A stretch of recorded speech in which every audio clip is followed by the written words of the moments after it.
À l'instar des concurrents de la Division 2, ceux de la D1 du BGDC ont dû patienter plusieurs jours avant l'officialisation de la hiérarchie finale de la 4e manche du championnat sur le circuit de Zandvoort aux Pays-Bas.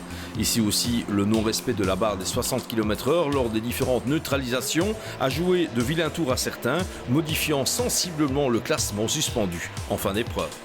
Il n'empêche, pour certains concurrents, cette joute avait déjà mal débuté, à l'instar de la Honda Civic numéro 47 de Christian de Rieder, Christian Franken et Sébastien Anoul, qui souffraient d'emblée au niveau de la boîte de vitesse.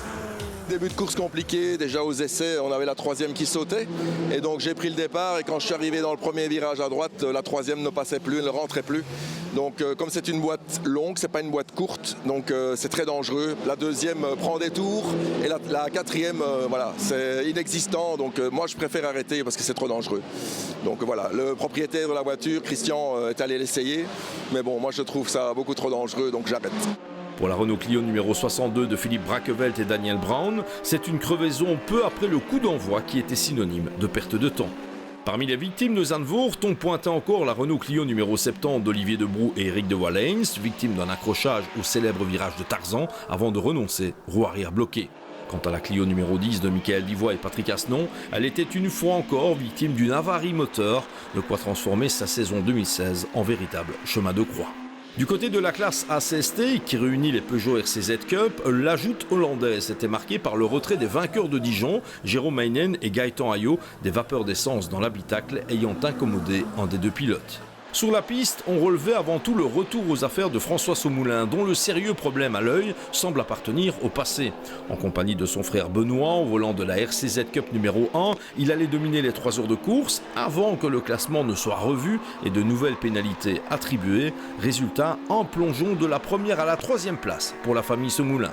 Et comme à Dijon, en dépit de la présence de 3 voitures, la victoire allait échapper à l'équipe Semspeed, puisque c'est la Peugeot numéro 7 du français Stéphane Cristinelli et du belge Michel Duquesnoy qui faisait irruption, en dépit d'un départ tardif depuis l'allée des stands. Avec 75 tours à son compteur, cette autre lionne remportait la victoire au général de la division, en plus du succès de classe. Les 2 autres Peugeot RCZ Cup du clan Semspeed échouaient dès lors aux 2e et 4e places, avec la 2 de Mathieu de Robiano et Pierre Dupont, finalement classée devant la 1 de Saumoulin pour 3 millièmes de seconde. Quant à la 3 d'Anthony Lambert, accompagnée cette fois de Lorenzo Doniacuo, elle concédait au bout du compte 2 tours aux 3 autres Peugeot, ce qui la laissait en 4e position.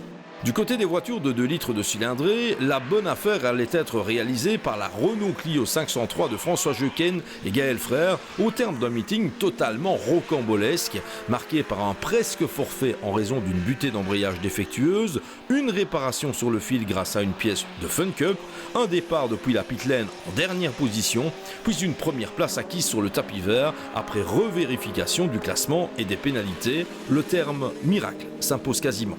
Si la 503 l'emportait, c'était pour 37 petites secondes d'avance face à cette autre Clio, la 85 des Hollandais Mick et Jardy Hoogwerf, qui ont forcément brillé sur un tracé qu'ils connaissent bien. Déjà 2e au soir de la course, ils conservaient ce premier accessite à l'officialisation du classement, de quoi les rendre heureux. Fantastique. Notre objectif de l'année était de terminer au moins une fois sur le podium et on le fait sur notre circuit national, ce qui est magnifique. Fantastisch. 2e en division 1, c'est un sacré résultat ça ? C'est bien simple, je n'y avais même pas pensé. Nous sommes les premiers surpris, terrible, nous sommes super contents. Le podium de Zandvoort en classe B était complété par la Clio numéro 117 de Christophe Van Riet et Christopher Cartegnan, qui sauvaient également le top 3 enregistré dès le dimanche en fin de journée. Concurrents irréguliers du BGDC, les 2 gaillards du plan JP Motors se sont passés maîtres dans l'art de profiter de la moindre occasion pour se mettre en évidence. Ça a été très compliqué avec pas mal de côtes 60 et d'incidents de course. Puis nous on a eu une panne en début de course, mais au final le résultat est assez inespéré, donc on est content, c'est bien. Qu'est-ce qui s'est passé, Christopher, en début de course ?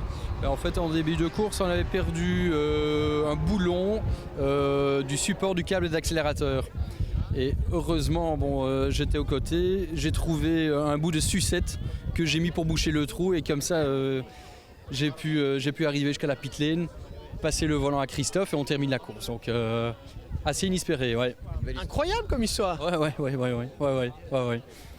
Initialement renvoyé très loin dans le classement après plusieurs pénalités, la Vauxhall Astra Coupé numéro 777 de Philippe Ménage et Guy Katzers voyait son score nettement s'améliorer après l'officialisation de la nouvelle hiérarchie en fin de semaine, ce qui permettait au très efficace duo de prendre la 4e place de la classe B, une nouvelle bonne affaire au championnat.